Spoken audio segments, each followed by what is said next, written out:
Not on. Try that again. Good morning. I'm going to call the session to order. Secretary Burgess, are there any changes to the final agenda? Good morning, Chair and Commissioners. There's no changes to the agenda this morning. Okay, well, good morning and welcome to New York City. So we have two items for a regular agenda. The first item is item number 201, and that is related to energy service company sales to low-income customers. We both have Michael Corso, our Chief Consumer Advocate, and Tom Dwyer, Assistant Counsel, will be presenting this item today. Gentlemen, I don't know who's starting, Michael or Tom? Yeah. Good morning, Chair and Commissioners. This morning we're going to present to you item 201. What we have designed for the presentation is that Tom Dwyer, counsel, will give the background on the historical orders relating to this issue, which we bring before you today, and then I will close up the presentation with what we have before you and then be available for any questions. So I'm going to turn to Tom first. Great, thanks. Thank you, Tom. Michael. Hi. Chair Zibelman, Commissioners. The issues discussed in the item before you today were first addressed by the Commission in a February 25th, 2014 order that directed improvements to the retail markets with respect to residential and small non-residential customers. Also in that order, the Commission expressed concern with the service by ESCOs to low-income customers and stated that the purpose of ratepayer and taxpayer-funded assistance programs was subverted through ESCO service to low-income customers for comparatively higher prices for gas and electricity without the corresponding value to the customer.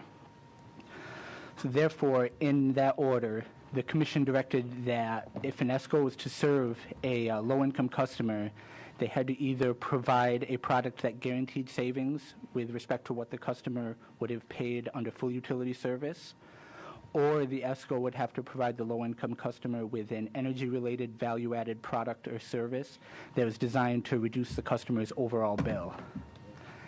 After issuance of the February 2014 order, several petitions for hearing were filed, and in April of 2014, the Commission stayed the February order pending further action from the Commission.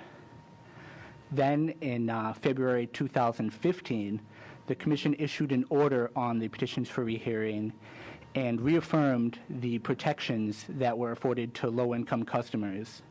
Again, the Commission expressed concern with the diminution of public assistance funds through ESCO service to low-income customers. In the February 2015 order, staff was directed to convene a collaborative to do three things.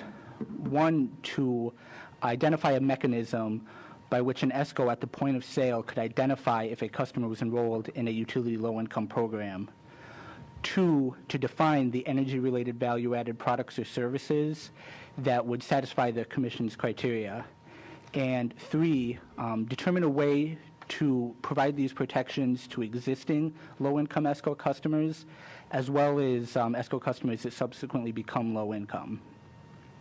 So that collaborative was convened and met 5 times between March and October of 2015 and consisted of staff, all major electric and gas utilities, individual ESCOs, ESCO trade associations, and consumer advocates. And the result of that process was a collaborative report that was filed on November 5th of 2015.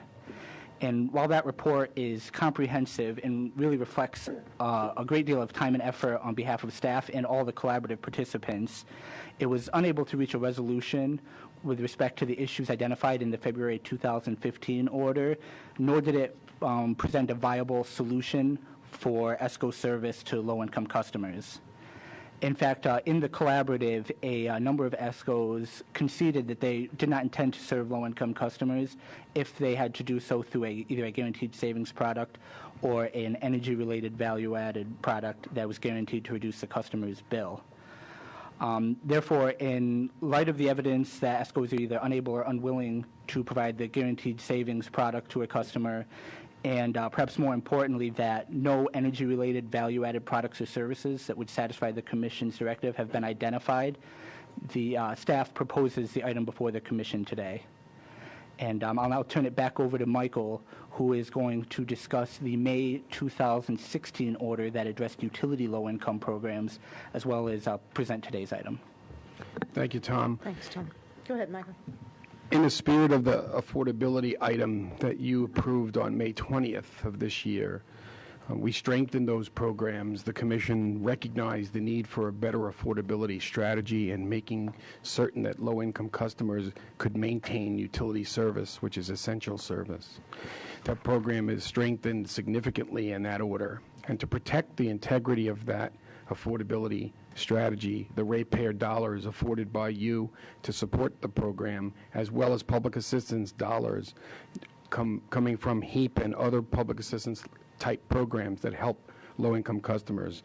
The value of protecting them is critical, and before us today, we're trying to make sure that we recommend to you, how do we make sure those dollars get utilized to bring down the cost of energy for those customers who have a hard time affording it, and to make sure that the program dollars, the public dollars, the ratepayer dollars are all used for their intended purpose. We bring to you today's item, which is recommending a moratorium on the service to low-income customers by ESCOs. We don't have a solution other than to protect them from being served by ESCOs, where in most every case they have a premium for the price that they pay, which is greater than what they would pay in the utility program or buy service in a full service as a full service customer in a utility. So the concern is that we want to make sure those program dollars that have been afforded through the low-income programs you approved, as well as the public assistance dollars, are reaching the low-income customers and bringing down the price of energy for them so they can maintain service and continue keeping essential service. And we, in that light, bring you the request for a moratorium so that we can continue working forward on how to resolve this in other ways. We haven't gotten there yet. We still are trying to work on developing the markets and find solutions that are going to protect and support all customers. But in the particular interest of the low-income programs, we believe that we need to do something immediately, and we recommend to you a moratorium. The elements of how that's implemented are in the order in front of you. We think that something very important to consider as well is not only is this beneficial to low-income customers, but it's beneficial to all ratepayers, businesses, as well as residents, because the cost of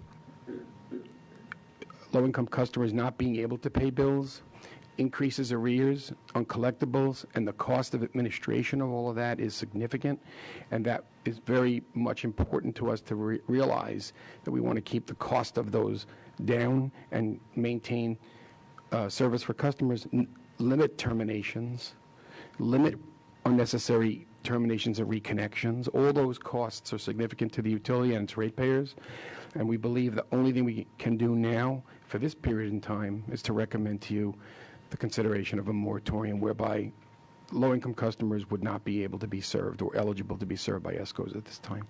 And we are prepared to answer any questions you may have. Thanks, Michael.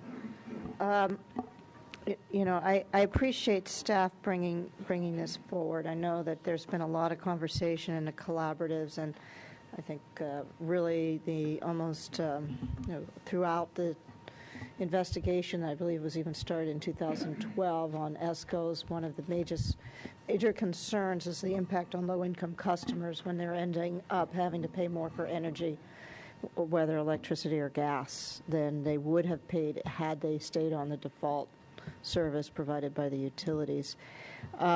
I'm aware that the staff, as well as the ESCOs and the utilities, have spent a lot of time talking about what could the ESCOs do to guarantee that low-income customers are not paying any more than they would have paid had they stayed with the utility rates. And that really, as I look at this, is that because we still haven't found that solution, we can't put ourselves in a position anymore that low-income customers are ending up paying more for energy, and at the same time, other ratepayers are providing a subsidy. Because I think, as Michael noted, it's certainly problematic. Not only are you increasing the arrearages, but monies that could go further to help people pay their bills are going less far if people end up paying more for energy or gas, even unwittingly, because of the nature of the contracts they sign. So I'm glad that the staff is recommending a moratorium as opposed to simply just saying, let's say they can't,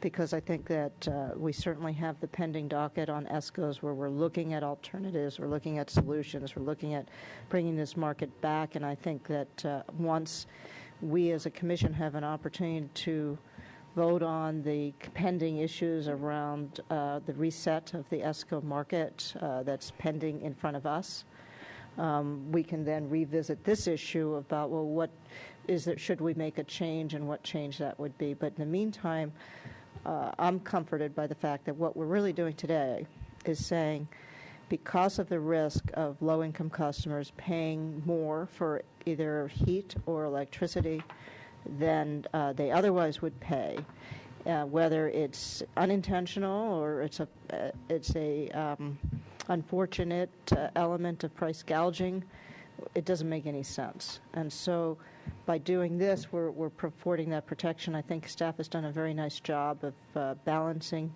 the needs for privacy for the way of executing this in a way that doesn't violate people's individual privacy. And I intend to vote for it. Again, in saying so, I look forward to the fact that this is a continuing dialogue.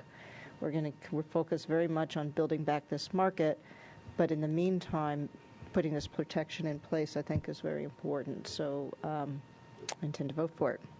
Any questions or further comments from Michael? Commissioner or Tom?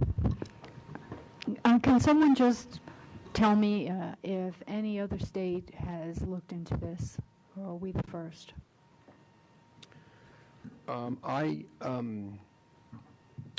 Subject to check, because I don't know every state, but I don't believe there's been a moratorium or anything such as this just yet anywhere in the country. We would be the first in that question, yes. Good. I did note, and then they haven't done that. It's interesting to me. I noted in the trade journals last couple of weeks ago, I think probably we've all saw it, that Texas is having problems, and where Texas has been historically held up as where the market's working. Even the chairman of the Texas Commission is looking into assertions that are being made that has her concerns. So I think what we're seeing in New York is, and we will have an opportunity when we vote on the various items in the future to really help, I think, in the dialogue that's going on throughout the country. I think this is really thoughtful and quite appropriate for us to be doing. This is an area, where I think I've been very outspoken about this and making sure, particularly for residential customers, that the ESCOs work for them. And the one area that I've always been concerned about was the low-income group. So I feel that I appreciate the fact that many of our ESCOs have been very upfront and honest during that process and saying that you couldn't come up with a solution at the time, and it's something we're going to work toward. But in the meantime, to give that consumer protection to low-income people and letting other customers who know that they put monies forward for the low-income customer, that we're watching this and we're being very thoughtful about it. So I thank you for the recommendation today, and I will be supporting it also. Commissioner Berman or Commissioner Sayre? I'm in accord with the comments and recommendations of Mr. Corso, the Chair, and Commissioner Acampora. All the data that we have show that on average ESCO bills are higher than default bills. There can be a lot of reasons for this, either good or bad, but for the purposes of this item, those reasons don't make any difference to me. The simple fact of the overage means that when consumers are receiving federal or state assistance for their energy bills, for the overage, that money is flowing to the ESCOs and is not benefiting the consumers. So simply as a matter of making our energy assistance programs more efficient and less costly, as well as protecting low-income consumers, I think this item is extremely appropriate. We gave the collaborative every opportunity to come up with a way to protect low-income consumers and protect the assistance programs at the same time. They couldn't come up with a solution. This is the necessary result. Thank you. Commissioner Berman. Thank you. I do believe that we are all trying as hard as we can to ensure that we are doing everything we can to support customers on the affordability issue. And there are a number of proceedings that we have where we are very cognizant of that. And I think that there is no doubt that everyone comes to these issues with the intent to help all customers, and especially the most vulnerable. So I appreciate the hard work that not only our staff but others have done to look at this. For me, it goes to what's in the record and what are our legal obligations. And the Commission's February 2015 order, as Mr. Dwyer noted, on this low-income issue concluded that when an ESCO serves a customer participating in a utility low-income assistance program, it must do one of two things: either guarantee that the low-income customer will pay no more than he or she would have paid as a full-service utility customer, or two, provide the customer with energy-related value-added products or services, including fixed-priced products, in a manner that does not dilute the effectiveness of the financial assistance programs. We were very clear on that. And the Commission directed staff to lead a collaborative to address, among other things, implementation issues associated with this requirement. As Mr. Dwyer indicated, the Commission directed the Department of Public Service staff in this collaborative addressing implementation issues to do three things. One, identify a mechanism by which ESCOs can confirm at the point of sale whether a potential customer is an app. Two, define the ERVA products or services which satisfies the Commission criteria and may be offered to apps. And three, determine how protections will be provided to existing ESCO apps and ESCO customers who become apps. And as noted, there were 5 meetings that were held, and people came to it in a diligent way and issued a report in November of 2015, the collaborative report. So for me, it goes to now looking at that report and going back to the order that directed the collaborative and directed a report to be issued on the 3 signature implementation issues, and to see what has been done, and also to go to the core of what the Commission concluded as to ESCOs, which were the fixed price option or the value-added services. So regarding the first standard of products with price guarantees relative to the utility price, the collaborative actually identified that there were, for the fixed price, no unresolved implementation issues. The collaborative did note that few, if any, ESCOs intended to offer such a product, but it did not say that there were no ESCOs that would not offer or could not offer. So for me, I'm concerned that the draft order doesn't acknowledge that there are no unresolved issues concerning the Commission's first standard of ESCO products with guaranteed savings. Several ESCOs have, in fact, offered these products in the past and may offer them in the future. The draft order would enable the general body of residential customers to obtain those products, but would somehow inexplicably prohibit ESCOs from providing them to low-income customers, and I'm concerned about that. Now, as to the second prong, the standard of products with energy-related value-added attributes, the collaborative in its report acknowledged that they didn't reach consensus on a single approach to defining such products. However, as I read the report, the collaborative identified several products now being offered which have the potential to meet that criteria. Fixed price products, products including home energy management attributes such as advanced thermostats, and products including maintenance and or repair of home energy intensive equipment such as furnaces.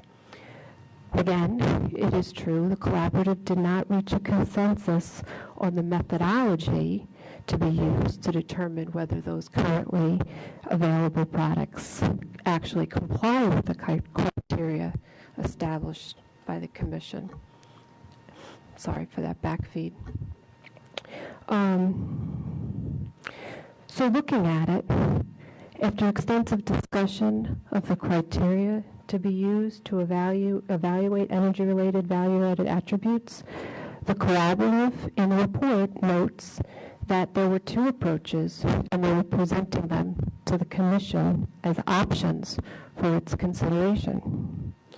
The report in fact stated collaborative participants recognize that both of these proposals include elements which are complex and raise questions which require further exploration. In particular, regarding the first option, the fixed price, the report stated at this point it would be difficult to identify all forms of value-added products and their associated values. It's recommended by proponents of this model that after issuance of a Commission decision adopting the general methodology, the Commission could institute a comment period during which interested parties could essentially address the unresolved issues. Similarly, regarding the second option presented for the value-added, there was a competitive bid aggregation concept favored by some of the ESCOs, and the collaborative stated collaborative participants acknowledged that this competitive bid concept has a substantial amount of complexity which has not yet been fully developed, and should the Commission rule that ESCO subgroup's proposal for aggregating low-income customers be implemented, the collaborative participants would believe that additional work with stakeholders would be required to identify the most appropriate partners, methodologies, and mechanisms to effectuate the approach. So, as I see it, the parties filed detailed comments on the collaborative report, including those two approaches. Now, after the collaborative report was filed, the draft order concludes that no qualified products have been identified, and a proposal that satisfies all parties has not surfaced. And the draft order then concludes that a moratorium should then be placed on all low-income enrollments and renewals. So I have some concerns with the draft order. First, the draft order, as I said, doesn't acknowledge that there are no unresolved issues concerning the Commission's first standard that we identified, the two, fixed price, with guaranteed savings.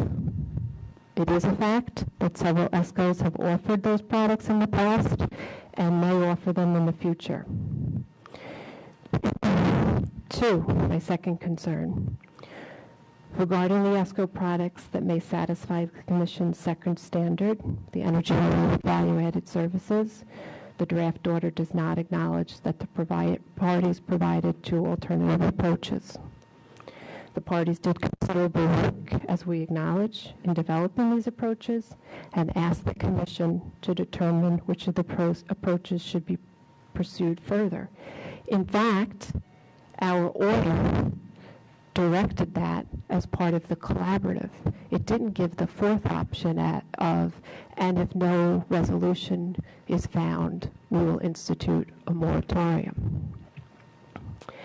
3, the draft order relies heavily on a citation from Direct Energy's comments, which says that Direct Energy believes that ESCOs may not want to offer price guarantees and the value-added option is difficult. I reviewed them, and I feel that we are mischaracterizing Direct Energy's comments out of context. Yes, Direct Energy did say that ESCOs may not want to offer price guarantees and the value-added option is difficult, but it continued to say within those comments and within that context that in Direct Energy's view, the only viable option was the competitive bidding option. And so it was in that context that that was provided. And then taken as a whole, it was focused on trying to get to addressing some of the core collaborative issues. The draft order seems to ignore, again, both options presented in the collaborative report. My fourth concern, the draft order establishes this moratorium, which shall remain in effect until lifted by the Commission. But the order is really silent on the conditions under which it might be lifted. I believe in regulatory certainty, and I'm always concerned about unintended consequences. As stated, the Commission established 2 requirements for ESCO products to be offered to low-income customers, the fixed option or the value-added. I am concerned about the path forward for us, ESCOs, and utilities who want to serve low-income customers. My next concern. The draft order states that ESCOs provide gas and electricity at comparatively higher prices without any corresponding value to the low-income customers. This may be true for some ESCOs, but it's absolutely incorrect to say this is for all ESCOs. We may need to look more at our enforcement process rather than a moratorium. The Commission, in fact, has previously concluded that certain fixed-rate products provide value to customers. In addition, as noted, the collaborative report said that some ESCOs are providing to residential customers products, including home energy management attributes such as advanced thermostats. There's nothing in the draft order which supports that statement that none of these ESCO products provide value to customers. In addition, in my mind, to being inaccurate, I'm concerned about the unintended consequences on the entire vision of ESCOs delivering benefits under REV and the implications on mass market customers.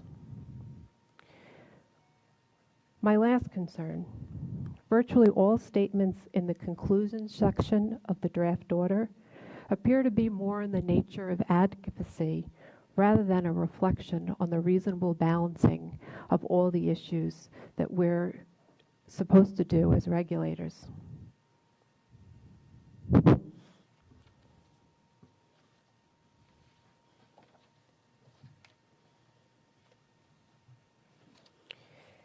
The first paragraph in the conclusion section, second sentence, talks about the fact that this proposal did not satisfy everyone, and therefore we're issuing a moratorium. That is an unreasonable standard. In this case, we have several proposals from the collaborative, which the parties are asking, as they were instructed to do in the collaborative, for the Commission to decide, because agreement can't be reached, although they did offer several solutions and approaches and offered up where they had consensus and where they had differences of opinion. The second paragraph in the conclusion sentence, again, as I stated, ignores the Direct Energy comments taken in its totality. The third paragraph in the conclusion section is a statement that ESCOs are unable or unwilling to serve low-income customers offering a guaranteed savings product. And the only evidence really is that few ESCOs are willing to do so under the regulatory environment. Not that none are and will never be willing to do so. And then the last conclusion statement or paragraph talks about energy-related value-added products designed to reduce the customer bill have not been developed. And as previously stated, some ESCO products may in fact satisfy this requirement, and rather than explore this as the collaborative report recommends, the order is seeking to conclude that the products don't exist and we should just establish a moratorium. I do believe, like with the low-income proceeding that Mr. Corso discussed, that there is a need for us to work with all stakeholders to try to find a pathway. And as for me, when I look at this record, I am concerned that we have cut off that pathway by instead establishing a moratorium. And I'd like to see further engagement of the stakeholders without issuing a hammer while we are reflective of the work that's been done, and from that do the true analysis of what we can do on the different approaches that have been put forth, rather than potentially having an unintended consequence of chilling a market and a access of potential opportunities for not only low-income customers but all customers. So therefore, it is, for me, a no vote because I do go to the core of the February 2015 order where we made a directive on the two different pathways for the ESCOs, the fixed priced option or the value-added services, and then the collaborative, which directed them to go and work on implementation issues and come back. So thank you for your work, and I do hope that we find the pathway. I think, if I can, I appreciate your comments. So the Commission, from the last, since at least September 2013, when I was started to look at these issues, and I know before then has been struggling with the concerns around ESCOs and the effect they have on consumers because the inability of consumers to actually understand the nature of the products because it's so opaque. And we've been working very, very hard towards getting to a point where we can create these markets in a way where there's full consumer confidence and as well as full consumer knowledge so that consumers can have confidence that what they're buying is what they want to buy. And I think that I would speak on behalf of all the Commission that is a very positive thing that this Commission is committed to achieving. The issue for us, I think, right now, and one of the reasons why I am receptive of the concept of a moratorium, is almost the Hippocratic oath of do no harm. And so we're in a process right now that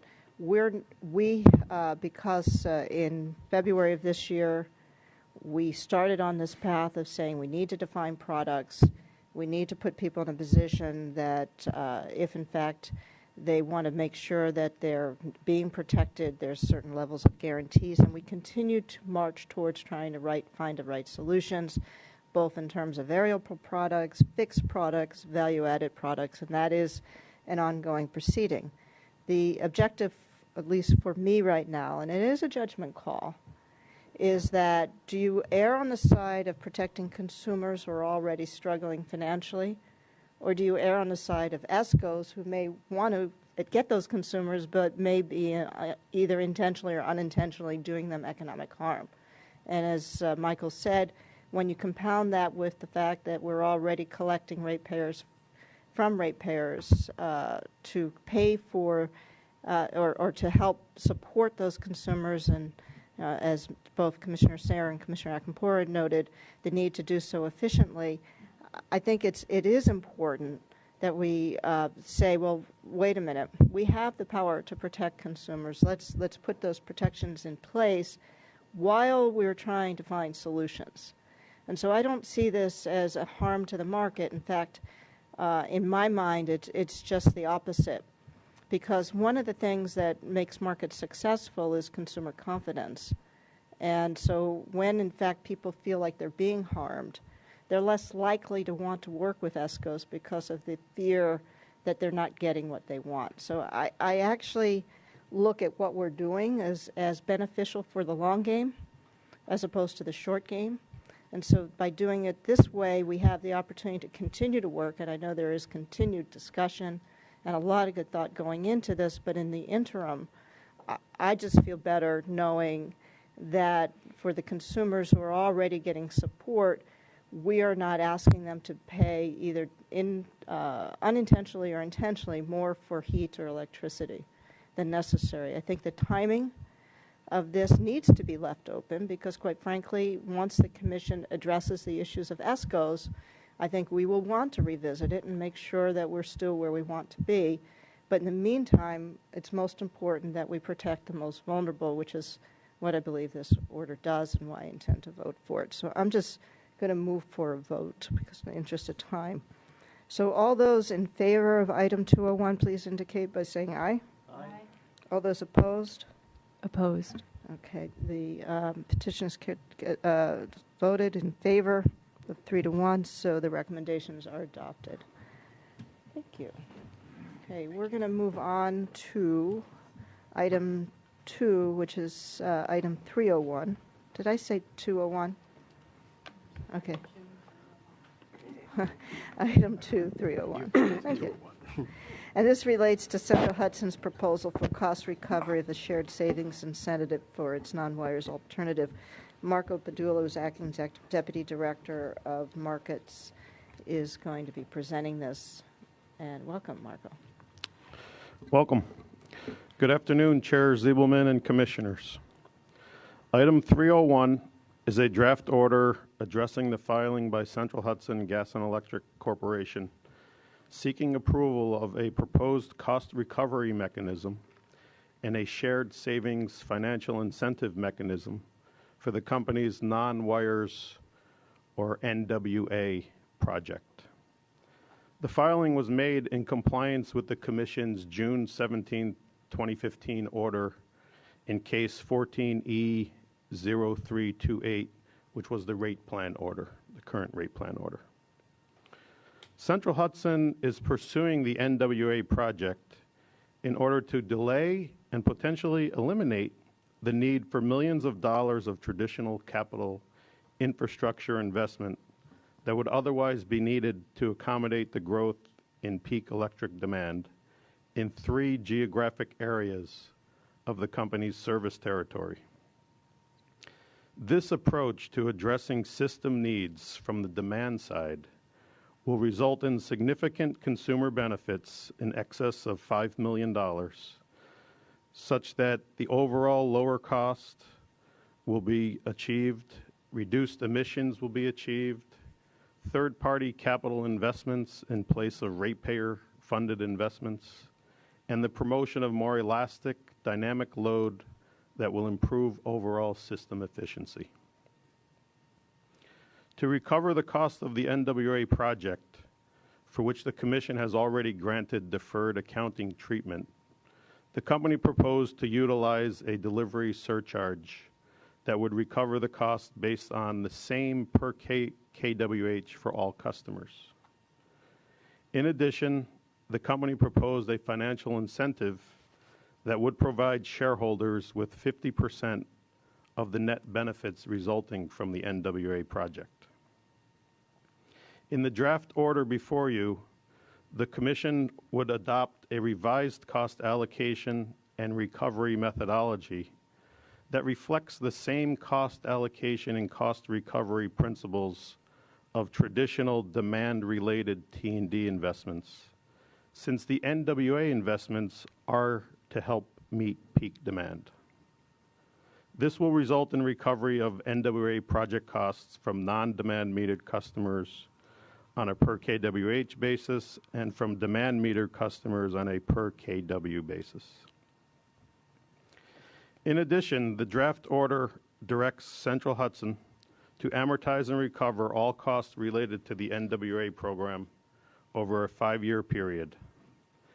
Amortization of all NWA costs aligns the cost recovery with the T&D project deferred investment period and will minimize bill volatility. For the financial incentive, the draft order adopts a sharing of net benefits approach that provides 30% to shareholders and 70% to ratepayers. The 30% sharing represents a financially meaningful incentive opportunity that should encourage Central Hudson to pursue innovative demand-side measures to meet peak load growth at the lowest possible cost, ultimately producing significant net benefits to customers. The financial incentive opportunity has two components, one related to the value of delaying the infrastructure investment, and the other related to reducing the level of wholesale generation capacity needs.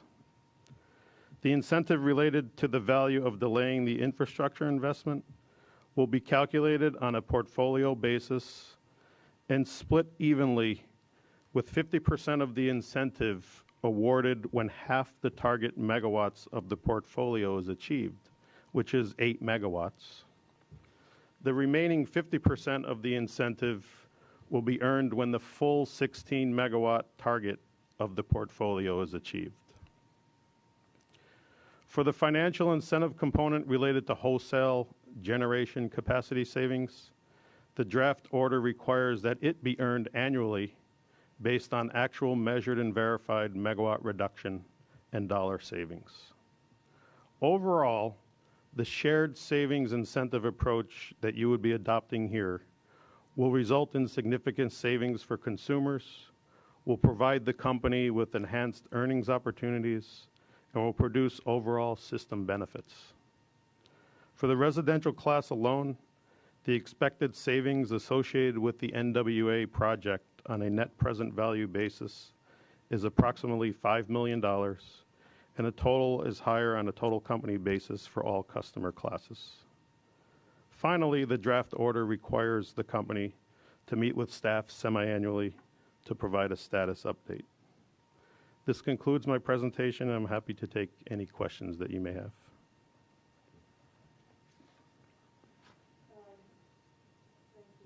Oh, thank you, Marco. I don't have any questions. I just want to make an observation. I think that the NWA opportunity that Central Hudson is pursuing is exactly the type of thing that we hope to see many more of in the future, and becomes not just the sort of the anomaly, but the routine part of how utilities are looking at delivering services. Because the advantage of this is that what Central Hudson did was they identified an investment need on the system, and then they subsequently identified a way to deferring that need in a way that was least costly than the investment and provided considerable benefits to consumers, plus engaging consumers in demand response. And then the other aspect, of course, is they're working with a third party, in this case Converge, I believe. Is that correct? Correct. And so it really shows that when you say to a utility, it doesn't have to be the way it always has been. There are different and better ways to conduct your business. And as we've done just recently in Track 2, and we will economically reward you in such a way so that the earnings opportunities for the utilities are just not limited to capital deployment, we're seeing a lot of creativity. And so this is the absolutely what people call is the triple bottom line win. It's good for consumers because bills will be lower. It's good for the environment because we're talking about load reductions and load efficiencies. And it's good for investors because we're creating a business model where investor interests are aligned with consumer interests. And that is really, I think, the model that New York wants to continue to advance. So I'm quite happy. I think that the other aspect of this is that while the utility wanted a higher level of sharing, the fact that in the rate case we included the cost of the Converge program, so ratepayers are picking up the cost, I think a lower level of sharing is appropriate. Certainly in the future, if utilities want to take on more shareholder risk, that's the type of thing we're interested in seeing them do. But and then we could look at higher levels of sharing. But for now, I think that this is representative of forward-looking, of the type of innovative thinking and how you deliver service that we expect to see throughout New York, and really showing that engaging customers is really the way forward. So I intend to vote for it. Thank you. Greg? This is a great project. Central Hudson came up with a fine engineering idea, and from it, consumers are going to save. The network is going to be more efficient, and emissions will be reduced. This kind of project, as Chair Zibelman just said, is a great step in the REV process, and I too look forward to this kind of project becoming business as usual.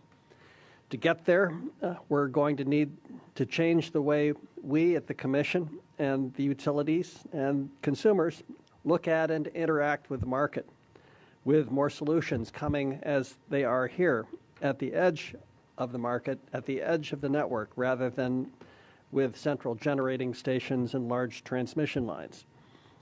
As the Chair said, this project moves in exactly the right direction, and I commend Central Hudson and particularly its engineers. Thank you. Commissioner Terry. I'll just chime in and not be repetitive, but I do congratulate Central Hudson, and this is exactly where we want to go down the REV road. So hopefully other utilities are paying attention to this, and as the Chair said, we'll see some more of these projects coming in. So good job. Thank you. Commissioner Berman. Thank you. So I would be remiss to not share with you that this week is my 4-year anniversary from when I had brain surgery. And why is that relevant? Because when I woke up from my brain surgery, I thought it was 1977, and had a distinct memory of in 1977 I was 10 years old, and this week was in the hospital and was remembering the time of being in the hospital during the 1977 blackout in New York City, and the experience of that with the lights being out and the hospital needing to react quickly to their loss of power. That blackout started, 25-hour blackout started as a series of lightning strikes set off the 1977 blackout. The first strike actually came July 13th at 8:30 p.m., cutting off one huge power plant, and then a second cut off another major power plant, precipitating a general shutdown, and by 9:30 the entire city was dark. So it really is, for me, when I look at these issues and what we're doing in our moving forward path with REV, it's significant for me to make sure that the path forward is one that is leading to a better system and a reliable system. Kudos to the hardworking folks, especially Mike Warden's team, who have been focused on the summer preparedness, as we always do, because we are doing a significantly good job, and we continue to do. But these types of things, non-wires alternatives and others, go in the same mix of trying to make sure that we are focused on a reliable grid that helps to maintain our system reliability in such a way. So I am happy to see this proposal. I know that we'll be reviewing many other non-wires alternatives. I know it's sort of a dizzying process of all that is out there under the REV proceedings, knowing that you'll be briefing us soon on the DSIP filings that came in and identifying not only the I think 7 current non-wires alternatives, but the others that are anticipated to be in that, and that there'll be many opportunities for further engagement on that process. So I really just want to share with you sort of my own inflection point in terms of taking a pause in what we're doing and remembering the critical importance of keeping the lights on and the system being reliable. And kudos to everyone who's helping in those endeavors. Thanks. Thank you. If there are no further comments, all those in favor of the recommendation to establish the cost recovery and shared savings incentive for the Central Hudson Non-Wires Alternative Project as described, please indicate by saying aye. Aye. And I concur, consistent with my past voting record. Thank you. Okay. We'll have to check that to see if what that, but That's concurring. that would be taken as a positive. So that's, there being no opposition, the recommendations are adopted. Okay, we're going to move on to the consent agenda. Any comments, questions about items on the consent agenda? Thank you. I just have 2 items, item 263 and 366. I'll be abstaining from voting consistent with my voting record on these issues. Okay. Beyond that, we're okay? Okay. So all those in favor of the recommendations on the consent agenda, please indicate by saying aye. Aye. Opposed? There being no opposition, the recommendations are adopted.